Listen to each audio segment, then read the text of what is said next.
Pugay mga katarget.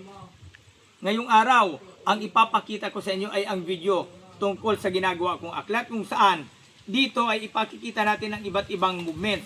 Kaya dito ay makikita ninyo na kami ng aking grupo ay magkakaroon ng pictorial at video tungkol dito sa ating aklat. Ito, malapit na pong ilabas ang Arnis Sport. Tigil. Sa aking aklat ay ipinakikita doon ang iba't ibang uri ng stances. Simula sa kandaan, tayong pabukaka, at tayong palaban. Kasama rin dito ang tayong abante sa kanan. Yan, kasamang kamay. Tayong paatras, kung saan ang bigat ay 70% at 30% sa harap.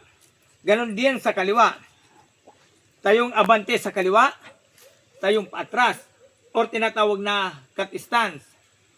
Ipinapakita din sa aklat ko ang 12 pamamaraan ng pagpalo. Simula sa pagpugay, tayong palaban, palo, palo 1, palo 2, 3, 4, 5, 6, 7, 8, 9, 10, 11 at 12. Kasama na rin siyempre dyan ang pagsalag. Umpisa naman sa pagpugay, yung palaban, salag number 1, salag number 2, salag number 3, 4, 5, 6, 7, 8, 9, 10, 11, at pagsalag sa buwat araw na palo, 12.